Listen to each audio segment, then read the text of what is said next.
So the question is, why all of the excitement? We've had coverage that I could have never dreamed of. In April of 2010, I was named CNN Hero. In February 2012, I did a TED Talk on ampleharvest.org, the scariest 12 minutes of my adult life, but it was a great way to get the message out. Coverage has been in newspapers and books, again, even American Grown from the First Lady. The media coverage ampleharvest.org has had would be something many larger, older established charities could only dream about. It has sparked something in people that says, we like this idea and we can make it our own. 1 in 6 Americans are struggling to put food on the table. Meanwhile, backyard gardeners across the U.S. are growing more produce than they can use. We've been a part of Ample Harvest for 3 years, and it's worked out really well to connect more people to us. Ampleharvest.org connects gardeners and farmers with nearly 5,000 food pantries and food banks in all 50 states. The website lets growers know where they can drop off their extra produce so that it doesn't go to waste. Feed My People Food Bank in Eau Claire is one of those drop-off sites. We get calls from local orchard owners or farmers who might have surplus produce in their fields that they are not able to use.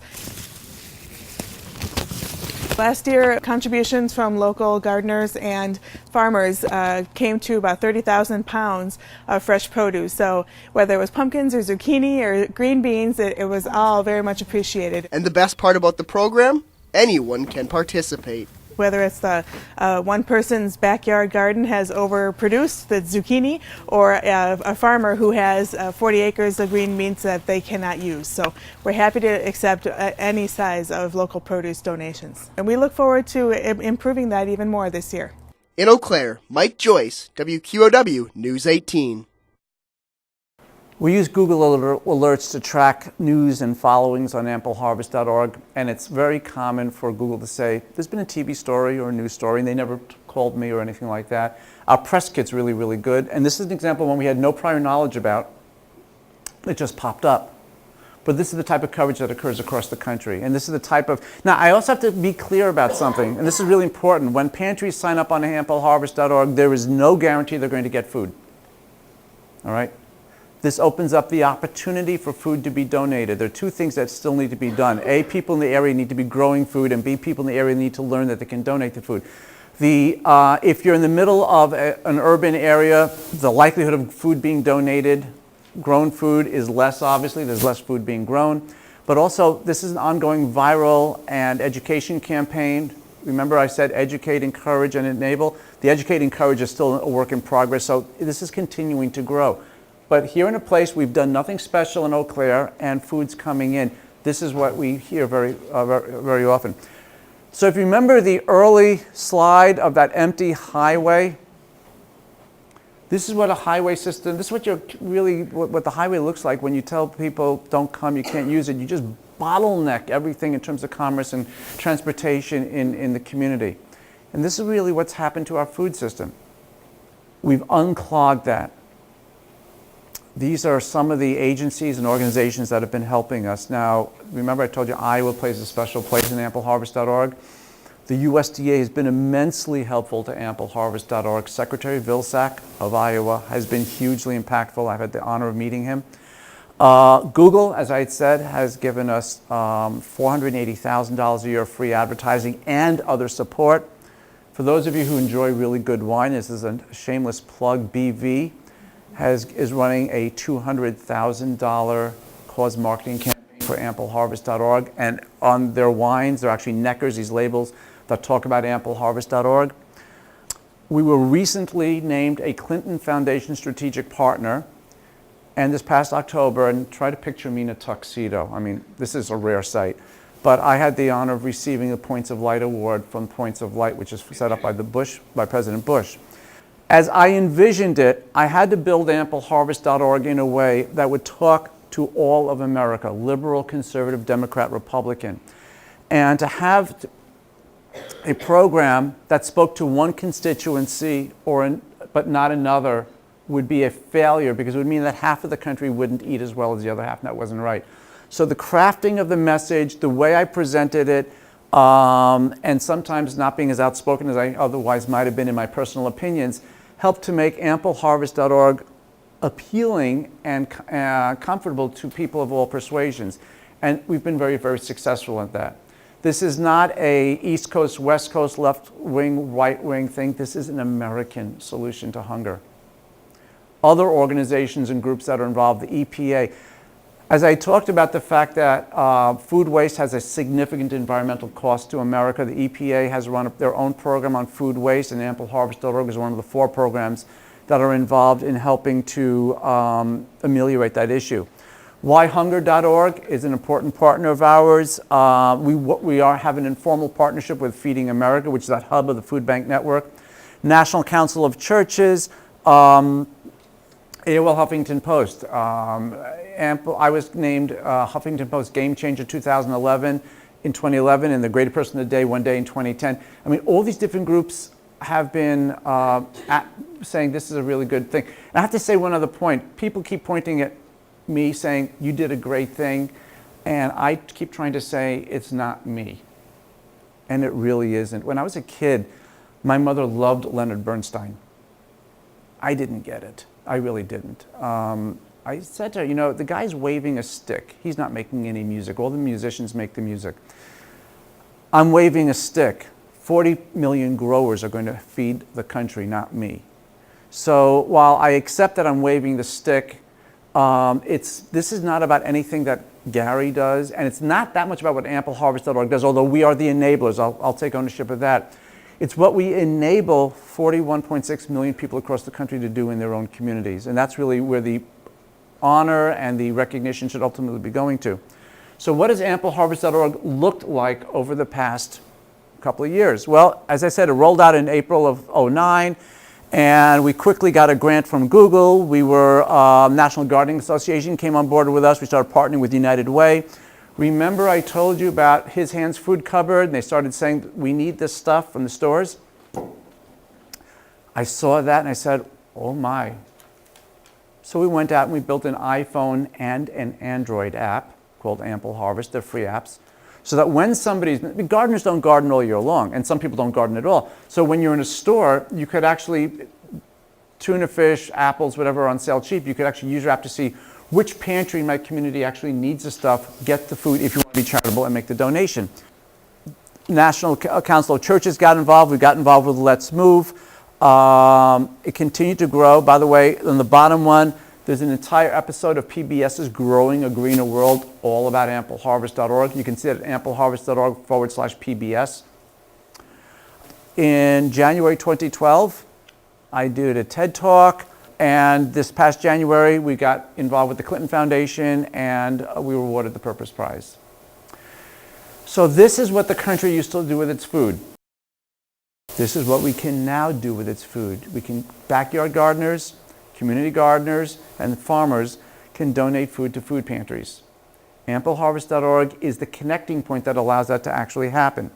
The model is actually being replicated globally with our assistance. So Leket Israel, for example, built this beautiful app that does roughly what ampleharvest.org does. And the idea is to really increase the access to the amount of food, make it universally available to people in the country. The idea of the local access to the food is the key point here. We're not finished. We have other programs we want to build. One is called gleaningharvest.org. There are gleaning organizations. For those of you who don't know, gleaning organizations are organizations that will come to your farm or large property with people, equipment, and most important, insurance, harvest the food, and get it to a food bank. Except if you don't know they exist, you can't call them.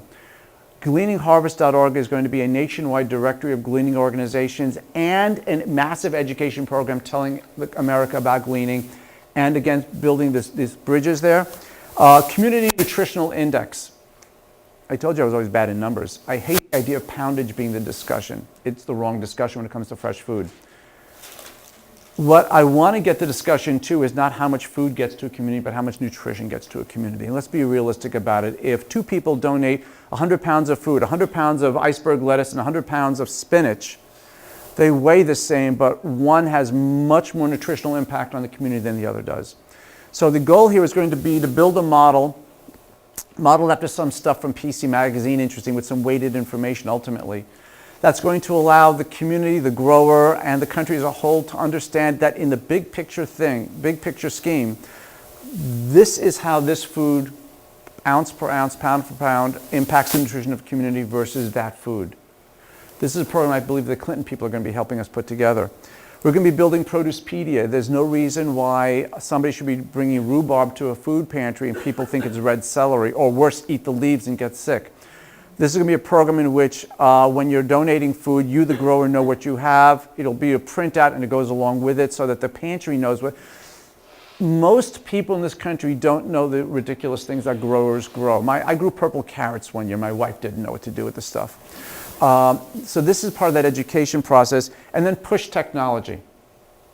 We're going to be rebuilding ampleharvest.org's website. Today, it was put together by volunteers 5 years ago. It's held together with digital duct tape.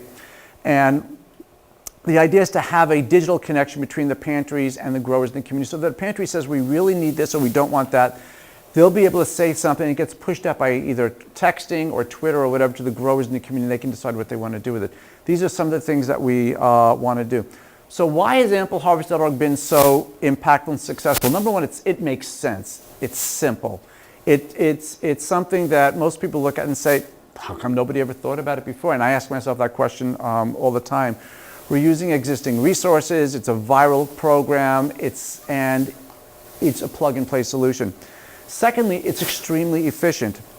We don't buy food. We don't ship food. We don't warehouse food. Everything's been done for us because it's already in the community. Thirdly, it's universal. It works in any place, whether you're suburban, rural, or urban, although obviously the more growing, the better it is.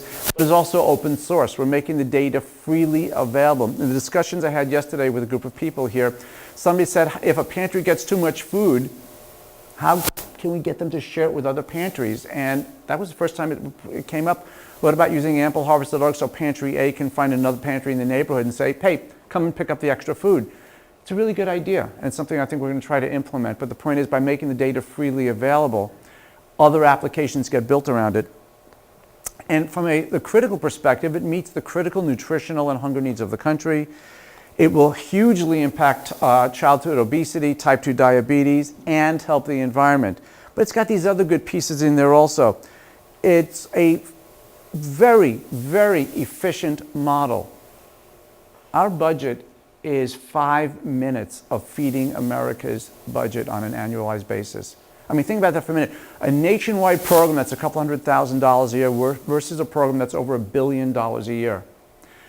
And we're in a position to put ourselves out of business, which I think every good charity should strive to do. I think that you should set up a charity, solve a problem, and go home. And we're in a position to do that because as more people learn about the opportunity to donate, and they donate, the less we actually get needed. But it's sustainable. It takes advantage of the inherent goodwill of people who would like to donate the food. Food donations are tax deductible, by the way. You're protected by the good. All the pieces that you need are in place to make this work. So how can you help? Well, there are 4 things that you can do, and including working with Cultivate Iowa, of course, which is critical. Number 1, ampleharvest.org/local. It's a step-by-step, 4-step process with video guidance that tells you what you can do in your own community, how to get pantries up, how to help them get the word out, how to reach growers, etc. That was actually put together at the request of the White House. Centerpieces for pantries. We've rebranded that as Skip the Flowers. ampleharvest.org/Skip the Flowers. Next time you have a wedding, a corporate affair, a formal dinner, don't put out anybody work for FTD in here? Good. Skip the flowers. Put out arrangements of whole fruits and vegetables and let that grace your table and then feed another family the next. So after you've done with the event with this bouquet of, or basket of fruits and vegetables, donate it to a nearby food pantry. Don't cut the fruit and vegetables. Don't pierce them with toothpicks. Just leave them whole. That's your centerpiece, and then you donate it. Very simple idea. Extra lunches. I spoke at Temple University last Friday. 750 people invited. 650 people showed up. 100 lunches left over. The lunches ended up going to a Salvation Army because we were able, that was part of the ampleharvest.org network. So in other words, extra food, even if it's not grown food, extra food that can go to a place. And just follow us on social media. Get involved with Facebook, Twitter, and all those other things.